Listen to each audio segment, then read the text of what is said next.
Dear Harstem, Protoss is the most stupid, imbalanced and brainless race in the world.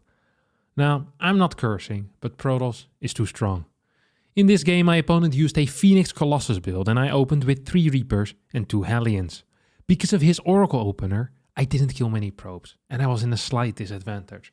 But he didn't attack me, he just did some harassment. So I expanded and rebuilt my economy. When I watched the replay, I found that his third base was slower than mine and his economy was worse. I dropped some Widow Mines in the mid game and killed all the probes in one of his bases, so I decided to push. The push was very effective. I killed his fourth base twice and I scouted his carriers. But because of a small mistake in my micro, I lost a lot of units in the front. Facing the super battery and the zealot run by, I decided to retreat. I thought that with the help of mules, my economy was much better. As long as I expanded steadily and didn't let him take a fourth base, the victory would be mine, sooner or later. And I did that. I kept him from taking a fourth base with my roaming units. When the game reached the late mid-game, I met him in the middle, and his invincible carrier Colossus and Storms vaporized my army. Then he marched to my production and crushed me. So, the question is, if Protoss can win by turtling on 3 bases, have no map vision, and making an unbeatable army, is this matchup balanced? After the game, I thought I maybe should have used a base trade, but the position of that frontal fight was not bad for me. I also wondered if other openings would work, but Phoenix Colossus is a very strong defensive build that can hold almost any push. So tell me, Harstem, is it IMBA or do I suck? This imbalanced complaint form was sent in by PCEC Amaris, a Korean Giant player at 4150 MMR who struggles with the Protoss unbeatable army, asking whether I believe that Protoss is imbalanced or if he sucks. So let's figure it out.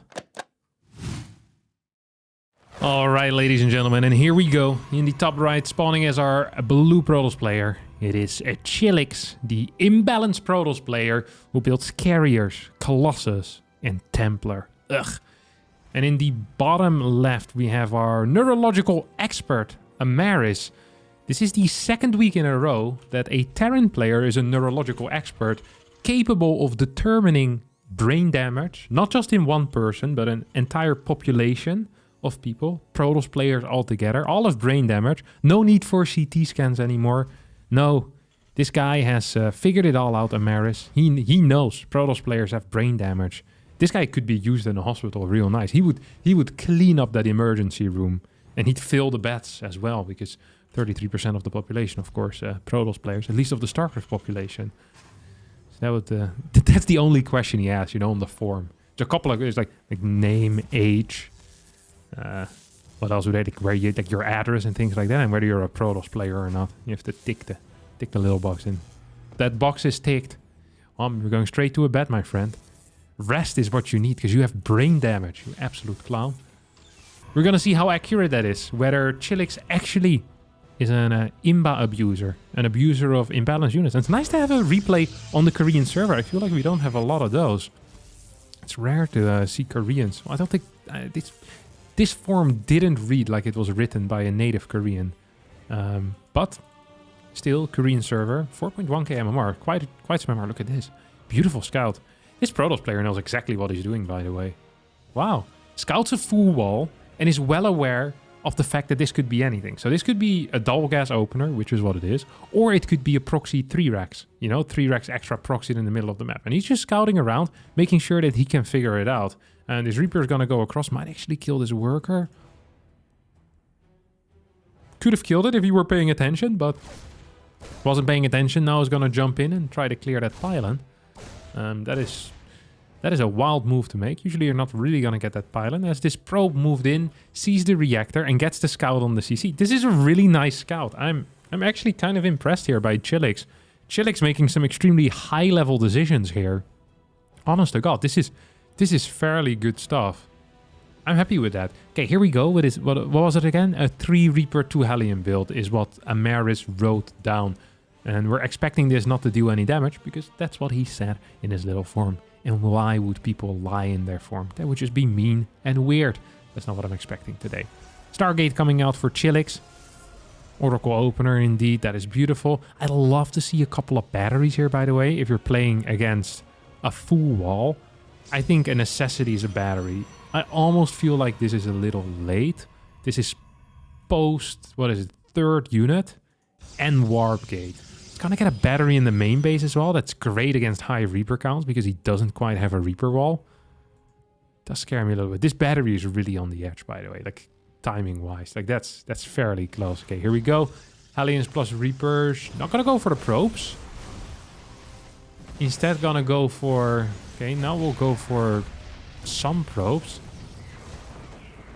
I feel like would have dealt more damage if he just would have straight up gone towards the probes in the natural, which I think would have been the better play. If you just see a single adept defending that natural, you see 6-7 workers. I think going for the probes in the net would have been, in my mind, a superior call there. A significantly superior call. Follow-up here seems to be a siege tank, a Viking. Some type of push or attack, or maybe... Nah, it's not going to be a defense. I don't think you usually build tanks defensively against Stargate. No, you definitely don't do that. Why was I pretending like I didn't know that? Like, oh, I don't actually know. No, you don't build tanks. You build tanks if you want to push against Stargate. You don't build tanks defensively against Stargate. That's really not that much of a thing. 99% out of the time. First Viking's going to stay at home. Second Viking hopefully gets rallied across the map. I actually hope that that first Viking also makes its way across the map at some point. This is kind of a useless push. Like, it's not a whole lot of units. So what are you planning on killing here? This is very confusing to me. Like, he's pulling the boys? No, yeah, you really shouldn't there. Pulling the boys there is a huge blunder. Even just attempting that was a blunder. Okay, Oracle's coming back in, helping out. This was a very, very terrible push. He basically just ran into someone he knew had an Oracle and 3 adepts. And there were like 7 Marines and a tank. And the last time he scouted his opponent, he saw the 3 adepts, the 1 Oracle. That was like a minute and a half before this hit. So unless you believe your opponent had a stroke recently, making this type of push out is actually just idiotic. Like, you spend so much time building Reapers early on that your Marine count is fairly low. If you want to go for a tank Viking push, then what you do is you play 1 Reaper into Reactor, and then you start popping out Marines at a high pace, rather than going for 2 more Reapers first. Those 2 Reapers denied 4 Marines out of existence. If that push had 4 more Marines, and the Vikings actually would have been there, I think you might just straight up win the fight. I'm not saying this is necessarily a good build. I don't think this is a good build. I'm saying that if this was your plan, you should have executed it with 2 less Reapers. And I also honestly don't think you should build a second Hellion, or even a first Hellion for that matter. If your goal is to tank push, and you want to hit as hard as possible, single Reaper, then maybe Cyclone, then tank. Or single Reaper, then 1 Hellion, and then tank. Like, you're delaying your tanks by building 2 Hellions, and you're delaying your Marines by building 2 extra Reapers. And maybe it's easier for me to say because you didn't do any damage, but your goal is to hit hard with the push, not to kill 12 workers with the first 5 units. Well, that to me sounds like an unrealistic goal. And if that should be your goal, then the follow-up needs to be different, because your follow-up is just not going to hit as hard. So far I'm not very impressed. Now, I could be mistaken. I could be mistaken. But this CC finishes 6 minutes and 52 seconds into the game. And Chilix is going to finish his Nexus a solid 9 seconds later. 9 seconds. And here I want to read the imbalance complaint form once more. When I watched the replay, I found that his 3rd base was slower than mine, and his economy was worse. Now, I am all for celebrating our wins, okay, in life. But I am not sure if I'd ever mentioned to anyone else if my Nexus was 9 seconds faster or 9 seconds slower. I don't think this is the huge advantage you make it out to be. If you were an airline pilot, I would not want to be like your co-pilot. Ladies and gentlemen, Due to some eastern wind, I'll be able to reach Amsterdam destination 12 seconds early. My co-pilot John would not have been capable of doing that because he's an idiot. I repeat, I'm 12 seconds early. Please clap. It's like, what? If my pilot would say that, I would be very confused. And I'd be afraid that he might just crash the plane if I don't clap. So I'm going to start clapping right away. It's just a really weird thing to brag about. 9 seconds. Really. If 9 seconds is a long time for you, then I pity your girlfriend. Because this is... your position, honestly, isn't bad. But it actually isn't that good either. Actually, is it good? It's fine. It's not great, though. So the way that you usually judge positions in the PvT matchup when Phoenix Colossus is in play is by checking infrastructure and supply. And right now supply is fairly close. And then if we take a look at the infrastructure, we have 5 barracks versus 4 gates and 2 more on the way already. So really, I think I would judge this game as pretty much even. The only thing you're really ahead in is in upgrades. That's really the only thing I'd say. Wow, definitely ahead in that. Your army is worse because you have mainly a marine army, no marauders, so you can't really expect to do any damage against someone that has 2 marauders and colossus. You don't have ravens to interference matrix anything. Your Viking count isn't high enough to contest anything either. Like, I think your position... I'd be okay playing this TOS position 100% of the time. Because TOS right now can, for free, take a fort base, tech into Templar Archives if they want to, or Fleet Beacon. Not a huge fan of this Fleet Beacon play. But it is possible. It is allowed. Okay, I'm not a fan of it. That doesn't mean it's not allowed. It is allowed. Just not a fan of it. Gonna get the mine drop in as well. Meanwhile, Amer is floating, or was floating, a solid, what was it, 900 minerals or so. It's gonna go in with a double mine drop, clearing the entire mineral line. Well.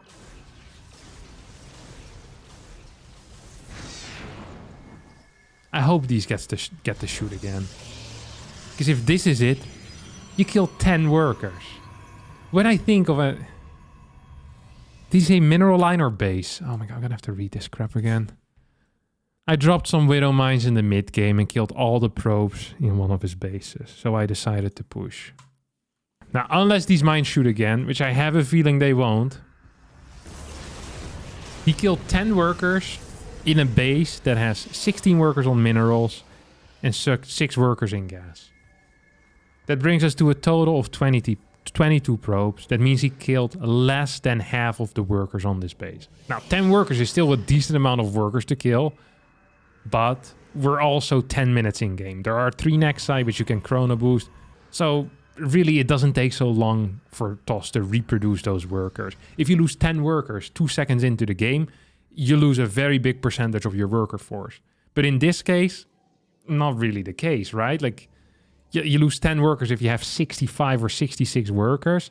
Like, boo-hoo. Like, the main thing that you're losing is that you need to rebuild them. So you're losing straight up money rather than you're losing a lot of mining time or potential mining time, which is usually why worker damage is so powerful, right? Because you're also losing a lot of production time on your nexus and a lot of mining time for those probes.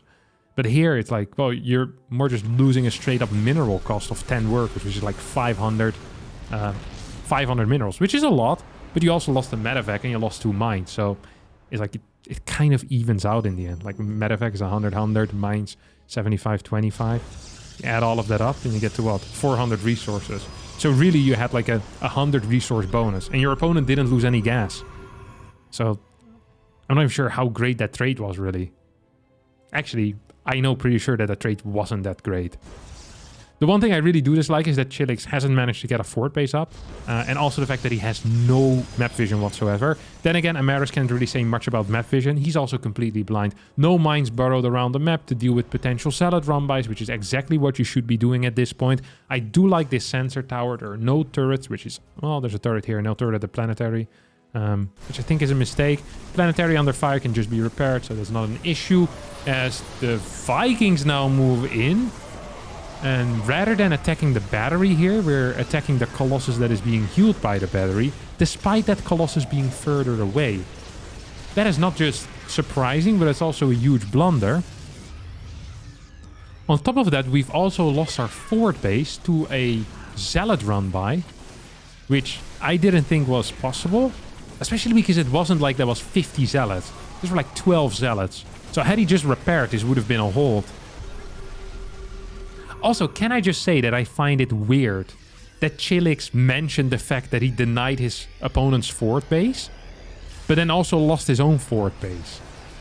That's not really, once again, not a real thing to brag about at that point, is it? It's like, oh, I really punched the guy hard and he never got me. And then you see a picture of Chilix and he has 2 black eyes. He's like, what? Like, and then the video releases, you know, the CCTV of him getting beaten up.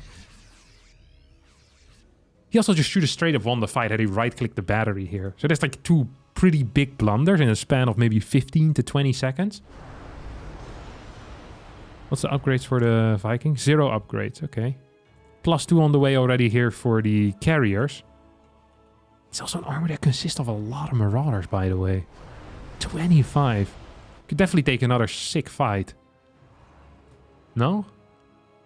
Actually, I think at this point there are just too many air units. I think there might actually just be too many air units. He needs more Vikings. And he needs better upgrades on the Vikings, I think, as well. Like, this isn't gonna work. You have as many Vikings here as there are air units. And your opponent's air units are 6 supply. And they shoot interceptors. Like, the carrier here is better. Now, if you had an army consisting of pure Marine Ghost and Mine behind this, you could kill the interceptors. Why would you land the Vikings? But you have an army of pure Marauders. 25 Marauders, 10 Marines, and 5 Ghosts.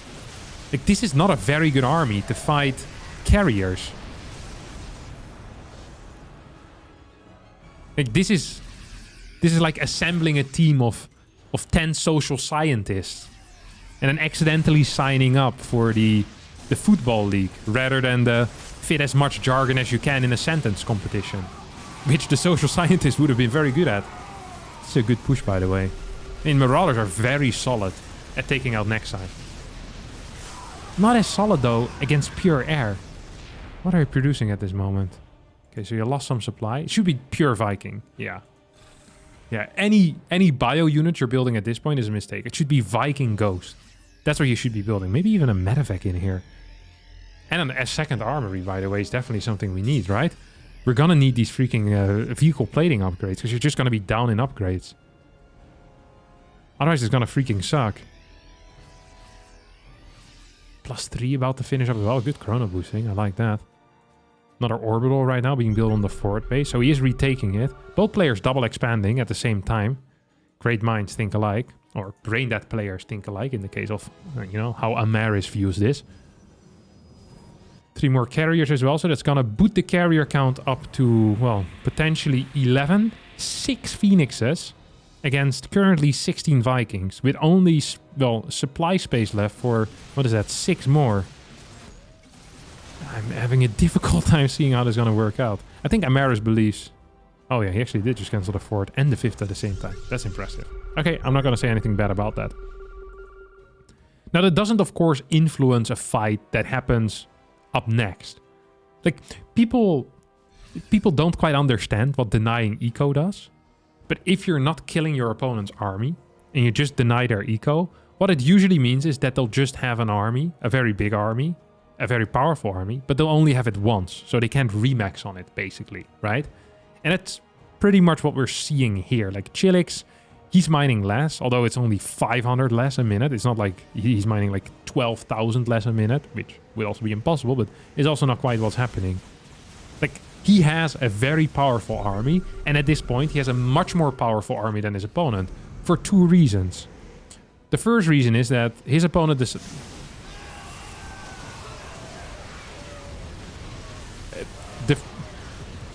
The first reason... Okay, actually there's 3 reasons why Chilix was most likely gonna win this fight. 1, because Amaris' army consisted of mainly Marauders, despite this being an air battle. 2, because there were no good upgrades for Amaris' air units, and this was an air battle.